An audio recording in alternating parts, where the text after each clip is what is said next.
Hello guys, आज अपन पढ़ेंगे चरक संहिता का शारीर स्थान का प्रथम अध्याय कतिधा पुरुषीय अध्याय। तो जो जो एग्जाम के लिए इंपॉर्टेंट है अपन सिर्फ उसको ही पढ़ेंगे और उसी चीज़ों पर फोकस करेंगे। तो सबसे पहले देख लीजिए आप इंपॉर्टेंट पॉइंट कौन कौन से हैं जिसको आज अपन को डिस्कस करना है।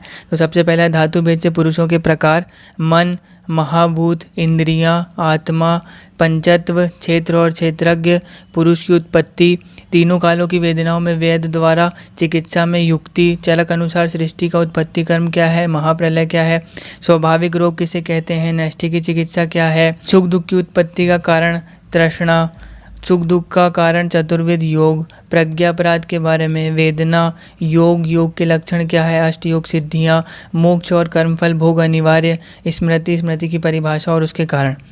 तो अपन का पहला टॉपिक है इसमें धातु भेद से पुरुषों के प्रकार।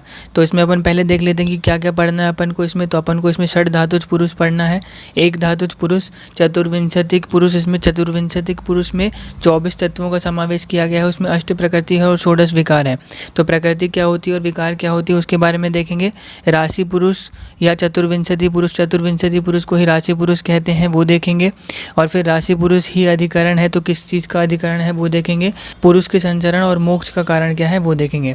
तो चलिए अपन बात करते हैं सबसे पहले धातु भेद से पुरुषों के प्रकार। तो षड धातुज पुरुष में खाद्यस चेतना षष्ठ धातवा पुरुष है स्मृता। ख आदेश, ख मतलब आकाश और आकाश आदि मतलब आकाश पंच महाभूत है, ठीक है। तो आकाश आदि मतलब आकाश, वायु, अग्नि, जल, पृथ्वी और चेतना। षष्ठ धातुवा हो जाएगा पुरुष स्मृता। पंच महाभूत और आत्मा के संयोग से षड धातुज पुरुष बना है। उसके बाद एक धातुज पुरुष में चेतना धातुर अप्यकः स्मृतः पुरुष संज्ञकः मतलब चेतना को एक धातुज पुरुष की संज्ञा दी गई है। फिर है चतुर्विंशतिक मतलब पुनश्च धातु भेदेन चतुर्विंशतिक स्मृतः। फिर पुनः जो रहता है धातु भेद से 24 तत्वों का को चतुर्विंशति पुरुष के बारे में कहा गया है। उसमें मनो दश इंद्रियाणि अर्था प्रकृति च अष्ट धातु की। मन 10 इंद्रिय, 5 ज्ञानेंद्रिय और 5 कर्मेंद्रिय हो जाएगा। अर्था 5 उनके अर्थ हो जाएंगे महाभूतों के शब्द स्पर्श रूप रसगंध। प्रकृति च अष्ट धातु की और 8 प्रकृतियाँ, उसमें अव्यक्त, महान, अहंकार और पंच तन्मात्राएं। फिर प्रकृति देखते हैं क्या होती है। तो ख आदिनी बुद्धिर अव्यक्तम अहंकारः तथा अष्टमः भूत प्रकृतिरुद्दिष्टा। ख आदिनी मतलब आकाश, वायु, अग्नि, जल, पृथ्वी, ये पंच तन्मात्राएं, बुद्धि, महान, उसके बाद अव्यक्त और उसके बाद अहंकार। तो ये अष्ट प्रकृति मानी गई हैं। उसके बाद विकार, तो विकारस चाहे षोडश 16 विकार माने गए हैं। बुद्धि इंद्रियाणि पंच एव मतलब 5 ज्ञानेंद्रियां हैं। पंच कर्मेंद्रियाणि च 5 कर्मेंद्रियां हैं। स मनः काश्च और मन, पंच अर्थ और 5 उनके अर्थ शब्द स्पर्श रूप रस गंध। तो 5 ज्ञानेंद्रियां हो जाएंगी, श्रोत स्पर्श चक्षु रसन घ्राण। 5 कर्मेंद्रियां हो जाएंगी, वाणी पाणी पाद पायु उपस्थ और मन। और उसके 5 अर्थ हो जाएंगे शब्द स्पर्श रूप रस गंध। विकारा इति संहिता, ये 16 विकार कहे गए हैं। चलिए इसको एक बार फ्लो चार्ट से जल्दी से समझ लेते हैं। धातु भेद से पुरुषों के प्रकार। तो षड धातुज पुरुष में पंच महाभूत और आत्मा को लिया गया है। एक धातुज पुरुष में चेतना आत्मा को ही लिया गया है। और चतुर्विंशति पुरुष में मन 10 इंद्रियां हो जाएंगी, उनके 5 अर्थ हो जाएंगे शब्द स्पर्श रूप रस गंध और 8 अष्ट प्रकृति को लिया गया है। उसके बाद बात करते हैं अपन चतुर्विंशति पुरुष या फिर राशि पुरुष की। तो बुद्धि इंद्रिय मनो अर्थनाम विद्धात योग धर्म परम चतुर्विंशति को ही ऐसा राशि पुरुष संज्ञक। बुद्धि, इंद्रिय, मन और अर्थ विद्धात इन सब के संयोग, योग धर्म से इन सब के संयोग को धारण करने वाले को पर जानना चाहिए। और चतुर्विंशति को ही ऐसा राशि पुरुष, चतुर्विंशति पुरुष को ही राशि पुरुष की संज्ञा दी गई है। तो यहाँ पर देखिए यहाँ पे 24 तत्व कैसे हो रहे हैं। तो बुद्धि से यहाँ पे महान, अहंकार और पंच तन्मात्राओं को लिया गया है। इंद्रियां मतलब 5 ज्ञानेंद्रियां और 5 कर्मेंद्रियां हो जाएंगी। मन हो जाएगा और उसके अर्थ हो जाएंगे। और विद्धात योग धर्म परम, परम से यहाँ पे अव्यक्त को लिया गया। तो इस प्रकार से अव्यक्त हो जाएगा। बुद्धि से महान, अहंकार और पंच तन्मात्राएं, इंद्रियों से 5 ज्ञानेंद्रिय और 5 कर्मेंद्रिय और मन हो जाएगा और उसके 5 अर्थ हो जाएंगे शब्द स्पर्श रूप रसगंध। इसीलिए चतुर्विंशति पुरुष को ही राशि पुरुष माना गया। फिर बात करते हैं अपन पुरुष के संचरण और मोक्ष का कारण। तो रजस तमोभ्याम युक्त से संयोगो अयम अनंतवान। रज और तम से संयुक्त होने के कारण जिस मनुष्य में 24 तत्वों का संयोग सदैव ही होता रहता है और उसका अंत कभी नहीं होता। अर्थात समझिएगा कि रज और तम के कारण मनुष्य विभिन्न प्रकार के कर्मों को करता है और उसका कर्म फल भोगने के लिए उसको बार बार जन्म लेना पड़ता है। तो जन्म लेने की परंपरा अनंत काल तक चली रहती है। ताभ्याम निराकृताभ्याम, जब मनुष्य रज और तम से अपने आप को मुक्त कर लेता है तब उसमें सत्व वृद्धिया, सत्व गुण की वृद्धि हो जाती है, जिससे उसे विशुद्ध ज्ञान प्राप्त होता है और जिससे वो रज और तम पर विजय प्राप्त कर समस्त बंधनों से छुटकारा प्राप्त करके और मोक्ष को प्राप्त कर सकता है। फिर बात करते हैं चतुर्विंशति पुरुष या राशि पुरुष ही अधिकरण। तो क्यों माना गया है? तो अत्र कर्म मतलब राशि पुरुष ही क्रिया करने वाला रहता है। फलम, अब क्रिया करेगा तो उसके कर्मों का फल भी राशि पुरुष को ही मिलता है। च अत्र ज्ञानम, ज्ञान भी राशि पुरुष को होता है। च अत्र प्रतिष्ठितम, अत्र मोह, मोह भी होता है। सुखम दुखम जीवितम मरणम, सुख दुख जीवन मरण स्वतः और मतलब ममता की भावना भी इस राशि पुरुष को ही होता है। एवं यो वेद तत्वेन स वेद प्रलय आदेह, मतलब जो व्यक्ति इस राशि पुरुष के रहस्य को जान चुका है वह व्यक्ति ही प्रलय अर्थात मरण और उदय मतलब जन्म को जानता है। पारंपर्यम मतलब पुनर्जन्म लेने की परंपरा को जानता है। चिकित्सा अर्थात रोग होने पर उसको दूर करने की चिकित्सा के बारे में जानता है। च ज्ञातव्यम यच्च किंचिन मतलब जीवन मरण के बंधन से मुक्त होने के उपाय को भी जानता है। फिर बात करते हैं अपन मन की। तो मन में अपन को पढ़ना है मन के लक्षण, मन के गुण, मन के विषय और मन के कर्म। तो अभी 2019 के पेपर में पूछा गया था एक क्वेश्चन, उसमें आया था कि मन के लक्षण, गुण और विषयों का विस्तृत वर्णन कीजिए। तो चलिए देखते हैं मन के लक्षण। तो लक्षणम मनसो ज्ञानस्य भावो भाव एवच, ज्ञान का होना या ना होना ये मन के लक्षण कहे गए हैं। सति ही आत्मेन्द्रिय अर्था नाम सन्निकर्षे न वर्तते, अर्थात आत्मा, इंद्रिय और अर्थ इन सब के संयोग से ज्ञान नहीं होता है जब तक इसके साथ व्यवर्त्यान मनसो, क्योंकि उसके साथ मन नहीं होता है। ज्ञानम सानिध्यात तच्च वर्तते, जब आत्मा, इंद्रिय और अर्थ के साथ मन का संयोग हो जाता है तभी ज्ञान की प्राप्ति होती है। ये मन के लक्षण कहे गए। फिर बात करते हैं मन के गुण की। तो मन के दो गुण कहे गए हैं, अणुत्वम च एकत्वम, दो गुण मनसः स्मृतौ, मतलब अणुत्वम एक अणु होना, सूक्ष्म होना और एक होना, ये दो मन के गुण कहे गए हैं। फिर बात करते हैं मन के विषय की। तो चिंत्यम विचार्यम ऊहम च ध्येयम संकल्पमेव च यद किंचित मनसो ज्ञेयम तत्सर्वम हि अर्थ संज्ञकम, मतलब चिंत्यम चिंतन करना, विचार्यम किसी विषय पर विचार विमर्श करना, ऊहम मतलब तर्क वितर्क करना, ध्येयम अर्थात किसी विषय पर ध्यान लगा करके सोचना, और संकल्प मतलब यह गुणयुक्त है या दोष युक्त है इसका निश्चय करना। यद किंचित मनसो ज्ञेयम तत्सर्वम हि अर्थ संज्ञकम, ये मन के विषय माने गए हैं। फिर बात करते हैं अपन मन के कर्म की। तो इंद्रिय अभिनिग्रह कर्म मनसः स्वस्य निग्रह, इंद्रिय अभिनिग्रह अर्थात इंद्रियों को अपने वश में करना, स्वस्य निग्रह मतलब अपने आप को अहितकर विषयों में जाने से रोकना, उहो विचारश्च तर्क वितर्क करना, ततः परम बुद्धि प्रवर्तते, ये मन के कर्म माने गए हैं और मन के कर्म के बाद ही बुद्धि का व्यापार होता है। फिर बात करते हैं अपन महाभूत की। तो महाभूत में अपन कुछ टॉपिक्स पढ़ेंगे, जैसे महाभूतों के नैसर्गिक गुण क्या होते हैं, महाभूतों के लक्षण क्या कहे गए हैं और महाभूतों के भूतांतर प्रवेशकृत गुण क्या हैं। तो चलिए फिर सबसे पहले देखते हैं महाभूतों के नैसर्गिक गुण। तो महाभूतानि खम वायुरग्निरापः क्षितिस्तथा शब्द स्पर्शश्च रूपम च रसो गंधश्च तद्गुणा। महाभूतानि खम, खम मतलब आकाश, वायुर मतलब वायु, अग्नि, आपह मतलब जल और क्षितिज तथा मतलब पृथ्वी, और इनके गुण बताए गए हैं शब्द स्पर्श रूप रस और गंध। फिर बात करते हैं महाभूतों के लक्षण की। तो खर द्रव चल उष्णत्वम भूजल अनिल तेजसाम आकाशस्य अप्रतिघातो दृष्टम लिंगम यथाक्रमम, मतलब भूजल पृथ्वी जल वायु और अग्नि इन महाभूतों की क्रमशः खरता, द्रवता, चंचलता और उष्णता ये गुण बताए गए हैं। आकाशस्य अप्रतिघात, प्रतिघात का मतलब होता है रुकावट, तो अप्रतिघात मतलब रुकावट का न होना, ये आकाश का गुण बताए गए हैं। लक्षणम सर्वम एव एतत् स्पर्श इंद्रियम गोचरा, और ये सारे लक्षण जो रहता है स्पर्श इंद्रिय त्वचा से ही जाने जाते हैं। स्पर्श इंद्रिय विज्ञ स्पर्शो ही सविपर्य, मतलब जिस प्रकार स्पर्श इंद्रिय से स्पर्श का ज्ञान होता है उसी प्रकार ज्ञान का अभाव भी स्पर्श इंद्रिय के द्वारा ही होता है। फिर बात करते हैं हम महाभूतों के भूतांतर प्रवेशकृत गुण की। तो तेषाम एक गुणः पूर्वो गुण वृद्धि परे परे पूर्वः पूर्व गुणश्च एव क्रमशो गुणीशो स्मृतः, अर्थात पहले के महाभूत में एक गुण होता है शब्द, और उसके बाद आगे वाले आने वाले महाभूतों में एक एक गुण की वृद्धि हो जाती है, अर्थात उत्तर महाभूतों में पूर्व महाभूतों के गुण भी आ जाया करते हैं। जैसे आकाश में 1 गुण होता है शब्द, वायु में 2 गुण आ जाते हैं शब्द और स्पर्श, अग्नि में 3 गुण आ जाते हैं शब्द, स्पर्श और रूप, जल में 4 गुण आ जाते हैं शब्द, स्पर्श, रूप और रस, और पृथ्वी में 5 गुण आ जाते हैं शब्द, स्पर्श, रूप, रस और गंध। फिर बात करते हैं हम इंद्रियों के बारे में। तो इंद्रियों में हम 5 कर्मेंद्रियाँ, 5 ज्ञानेंद्रियाँ, ज्ञानेंद्रियों में एक महाभूत की अधिकता, पंचेंद्रिय बुद्धि और बुद्धि की उत्पत्ति कैसे होती है इसके बारे में पढ़ेंगे। तो सबसे पहले देखते हैं 5 कर्मेंद्रियाँ कौन कौन सी होती हैं।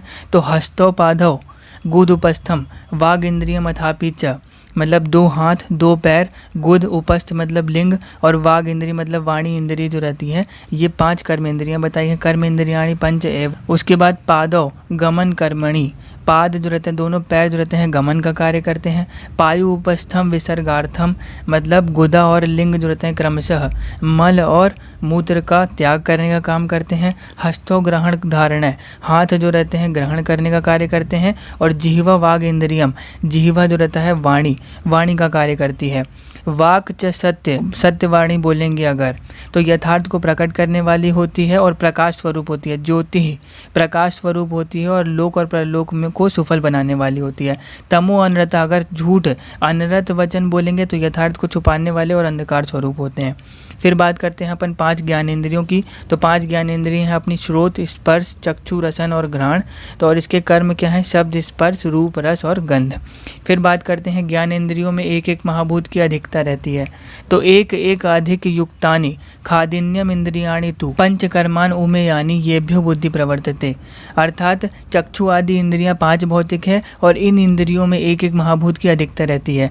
जैसे चक्षु में अग्नि की, जिह्वेंद्रिय रसनेंद्रिय में जल की, घ्राणेंद्रिय में पृथ्वी की, श्रोतेंद्रिय में आकाश की और त्वगेंद्रिय में वायु की अधिकता होती है।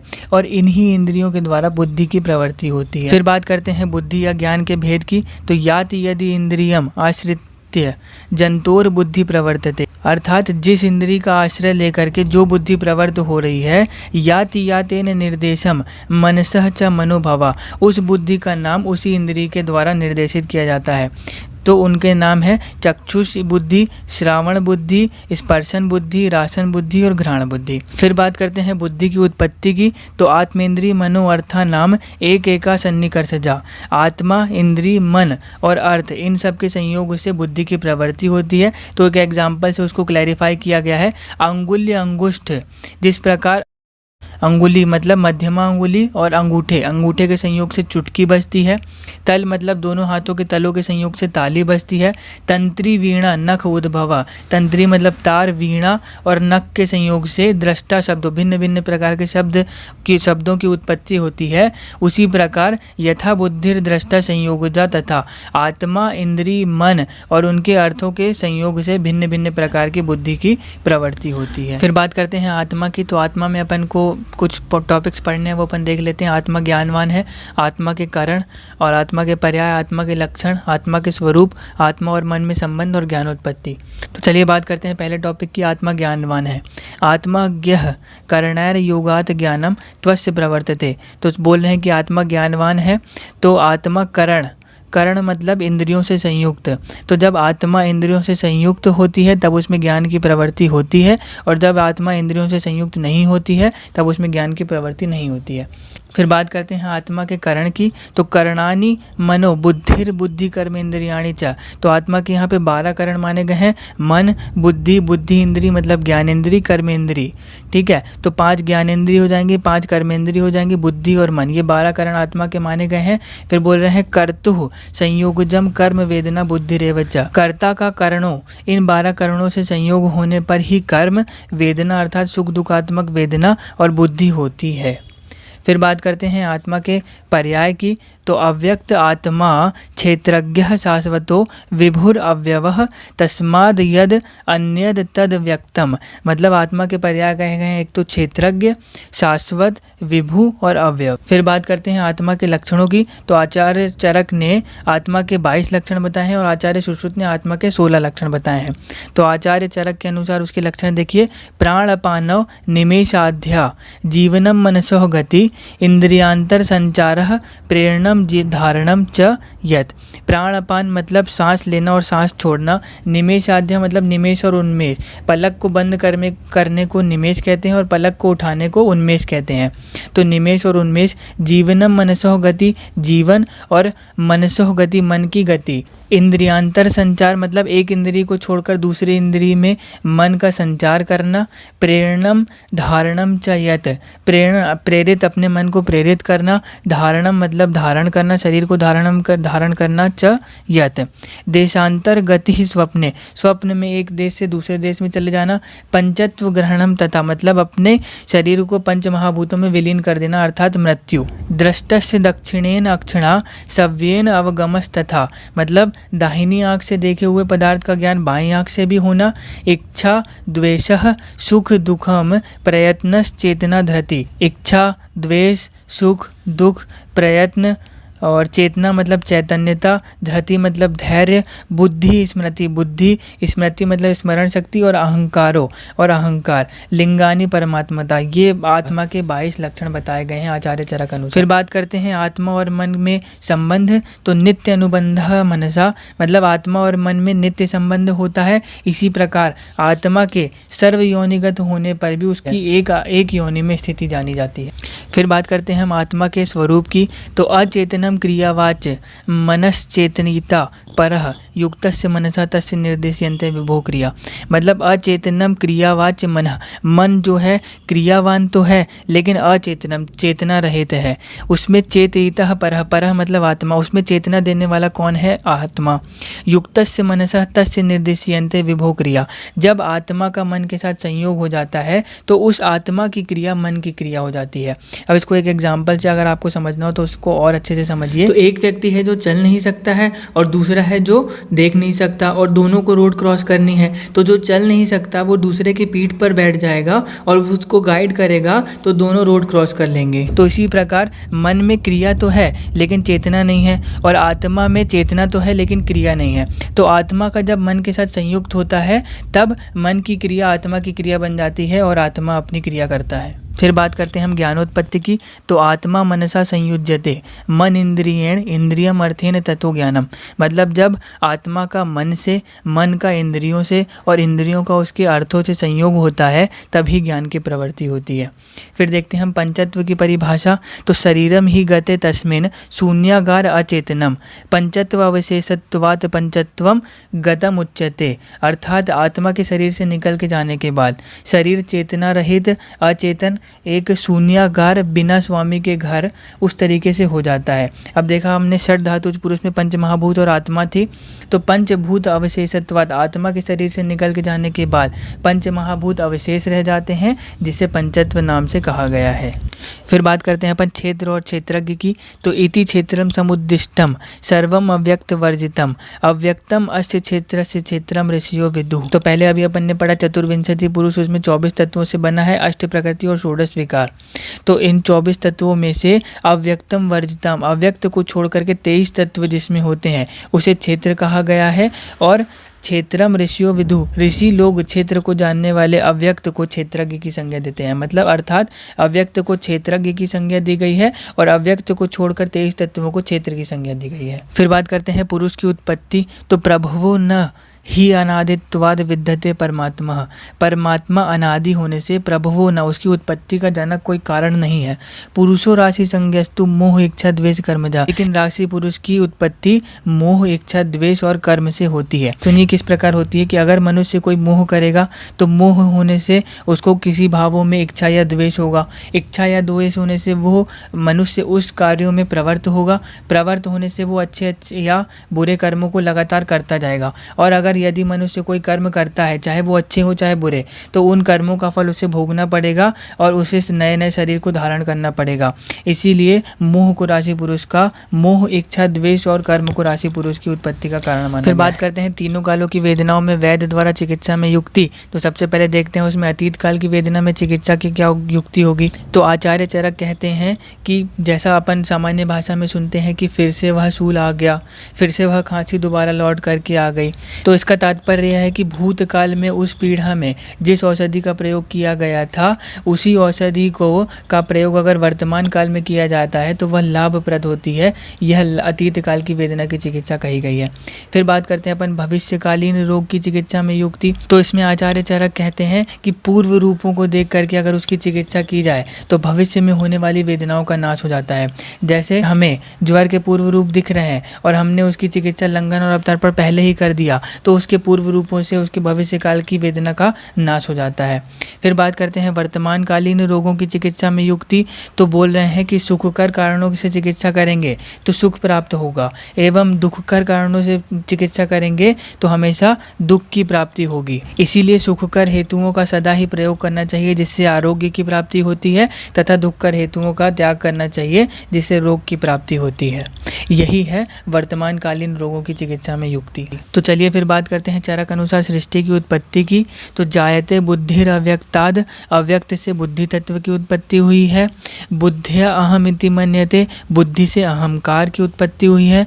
परम खादिन्य अहंकाराद उत्पद्यते यथाक्रमम, अहंकार से आकाश आदि सूक्ष्म पंच तन्मात्राओं की उत्पत्ति हुई है। ततः संपूर्ण सर्वांगो जाते अभ्युदित उच्यते, और इस पंच तन्मात्राओं से संपूर्ण अंगों वाले पुरुष की उत्पत्ति हुई है जो उससे अभ्युदित सुसंपन्न कहा गया है।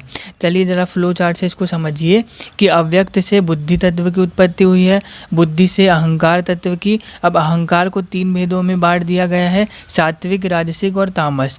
तो सात्विक और राजस से 11 इंद्रियों की उत्पत्ति हुई है, उसमें 5 ज्ञानेंद्रियां हैं, श्रोत स्पर्श चक्षु रसन घ्राण, 5 कर्मेंद्रियां हैं, वाणी पाणिपाद पायु उपस्थ और एक उभयात्मक मन कहा गया है। और राजस और तामस से 5 तन्मात्राओं की उत्पत्ति हुई है, और 5 तन्मात्राओं से 5 महाभूतों की उत्पत्ति हुई है, जिससे संपूर्ण अंगों वाले पुरुष की उत्पत्ति हुई है, जिसे अभ्युदित सुसंपन्न कहा गया है। फिर बात करते हैं हम महाप्रलय की। तो पुरुषः प्रलये चेष्टे पुनर्भावैर वियुज्यते, अर्थात महाप्रलय के समय पुरुष में जो बुद्धि आदि इष्ट भाव होते हैं वो वियुक्त होने लगते हैं। अर्थात सृष्टि का जो उत्पत्ति क्रम कहा गया है उसी का विपरीत क्रम को महाप्रलय कहा गया है। अर्थात 5 महाभूत 5 तन्मात्राओं में विलीन हो जाते हैं, 5 तन्मात्राएं एवं 11 इंद्रियां अहंकार में लीन हो जाती हैं, अहंकार बुद्धि में एवं बुद्धि जो रहती है अव्यक्त में लीन हो जाता है। अव्यक्ताद व्यक्तताम याति व्यक्ताद अव्यक्तताम पुनः, अर्थात अव्यक्त से बुद्धि, बुद्धि से लेकर के महाभूत पर्यंत सभी जितने भी तत्व हैं वो अव्यक्त अवस्था से व्यक्त अवस्था में आते हैं सृष्टि की उत्पत्ति क्रम के दौरान, तथा प्रलय काल के समय पुनः सभी तत्व व्यक्त अवस्था से अव्यक्त अवस्था में चले जाते हैं। फिर बात करते हैं अपन स्वाभाविक रोग की। तो कालस्य परिणामेन जरा मृत्यु निमित्तजा रोगा स्वाभाविका दृष्टा स्वाभाविको निष्क्रिय, अर्थात काल के परिणाम स्वरूप जरा यानी वृद्धावस्था और मृत्यु निमित्तजा रोगा, मृत्यु से उत्पन्न होने वाले निमित्त मतलब कारण, ठीक है, मृत्यु के कारणों से उत्पन्न होने वाले रोग, इन दोनों को स्वाभाविक कहा गया है, स्वाभाविक रोग कहा गया है। और इसकी निष्प्रतिक्रिया मतलब इसकी चिकित्सा नहीं की जा सकती है, ना ही इसे रोका जा सकता है और ना ही इसे बदला जा सकता है।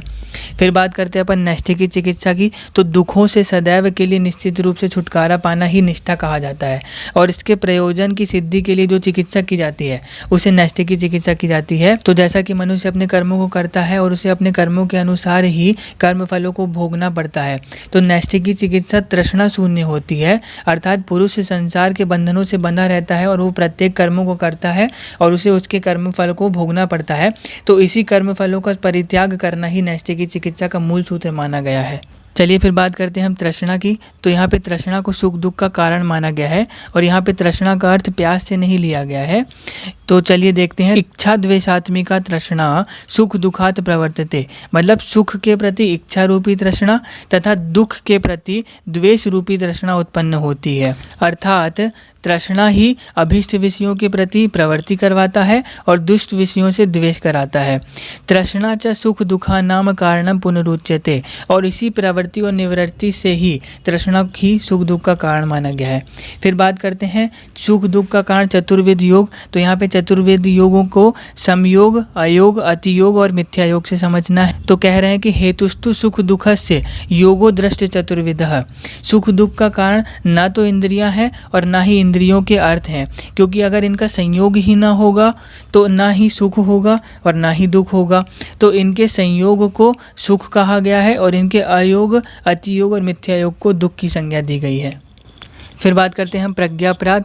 तो प्रज्ञापराध धी धृति स्मृति विभ्रष्टः कर्म यत् कुरुते अशुभम प्रज्ञापराधम तम विद्धात सर्वदोष प्रकोपणम।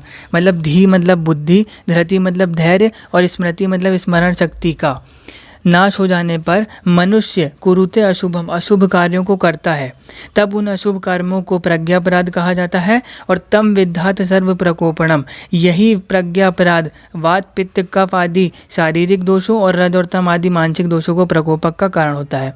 फिर अपन देख लेते हैं कि धी धृति और स्मृति विभ्रंश क्या होती है।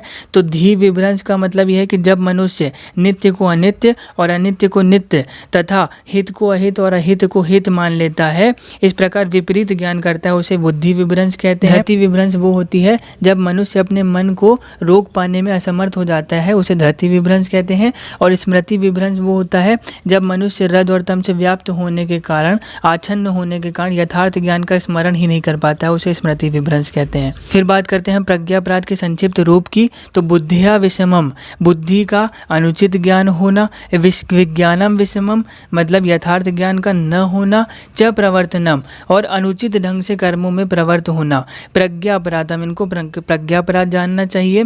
जानियान मनसो गोचरम ही चत, और ये सब मन के विषय हैं, इसीलिए मन के द्वारा ही प्रज्ञापराध होता है। फिर बात करते हैं हम वेदना की। तो वेदना में हम वेदना के कारण पढ़ेंगे, वेदना का अनुभव, वेदना के अधिष्ठान और वेदना की निवृत्ति। तो सबसे पहले हम बात करते हैं वेदना के कारण की। तो धी धृति स्मृति विभ्रंशः संप्राप्ति काल कर्मणा। धी धृति बुद्धि, धैर्य और स्मृति का विभ्रंश हो जाना, काल और कर्म की संप्राप्ति। असात में अर्थ गमश्चयति ज्ञात्वा दुख हेतुवः, मतलब इंद्रियों का अपने अर्थों के साथ संयोग न होना या तो फिर प्रतिकूल अर्थों के साथ संयोग होना, और ज्ञात्वा दुख हेतुवः, ये सब दुख के कारण माने गए हैं। तो फिर बात करते हैं हम वेदना के अनुभव की। तो वेदना का अनुभव राशि पुरुष को होता है, क्योंकि राशि पुरुष की ही उत्पत्ति मोह, इच्छा, द्वेष और कर्म से हुई है। फिर बात करते हैं हम वेदना के अधिष्ठान की। तो वेदना नाम अधिष्ठानम मनोदेहश्च से इंद्रियः केश लोम नखाग्र अन्न मल द्रव गुणैर्विना। तो वेदना के अधिष्ठान मन, देह और इंद्रियों को माना गया है। और केश, लोम, नखाग्र मतलब नख का अग्रभाग, अन्न मल अन्न का मल, द्रव यानी कि मूत्र, और गुणै मतलब शब्द आदि गुण, इन सब को छोड़ करके मन, इंद्रिय और देह को, शरीर को ही वेदना का अधिष्ठान माना गया है। फिर बात करते हैं हम वेदनाओं की निवृत्ति की।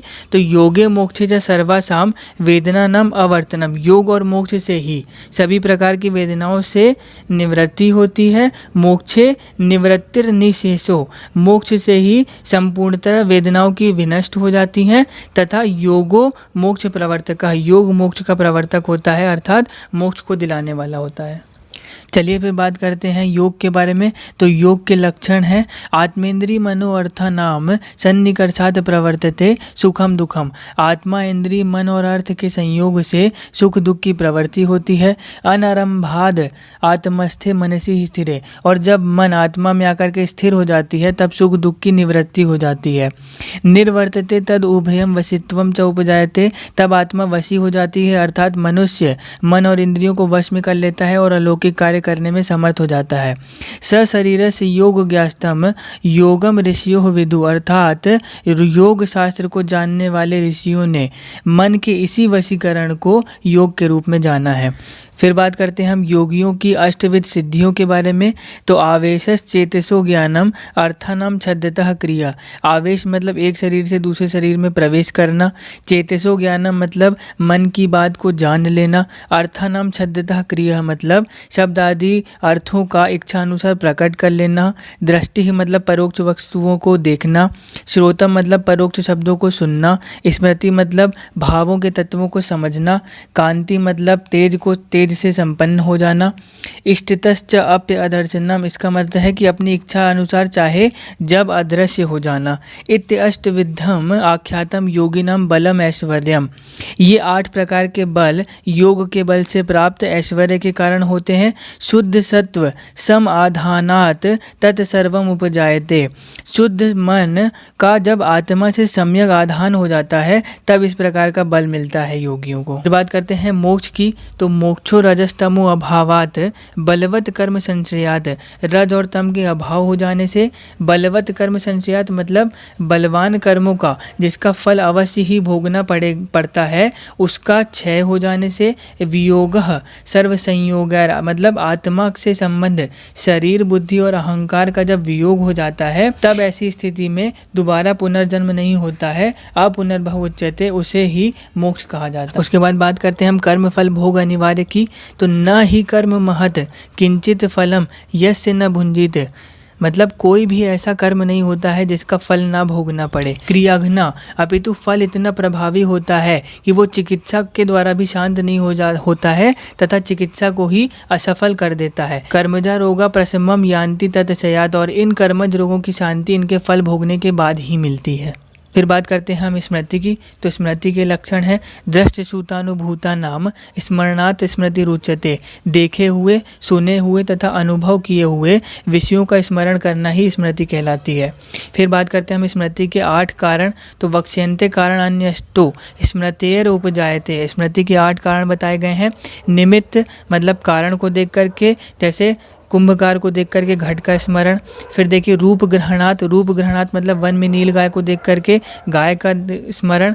उसके बाद सदृश्यात् अपने भाई के समान किसी व्यक्ति को देख करके वो भाई का स्मरण। पर्यायात् अर्थात कुरूप को देख करके सुंदर का स्मरण करना। सत्वानुबंधात् अर्थात मन का एकाग्र होकर के किसी बात का स्मरण करना। अभ्यासात् अर्थात अनेक बार याद किए हुए किसी विषय का पुनः स्मरण कर लेना। उसके बाद आता है ज्ञान योगात्, तो गंगा का ज्ञान हो जाने से उसके शैत्य पावनत्व का ज्ञान हो जाना। उसके बाद आता है पुनः श्रुतात् मतलब कंठस्थ, पहले से कंठस्थ की हुई चीज़ जो भूल गई हो उसको दोबारा सुन करके उसका स्मरण हो जाना। Thank you for listening.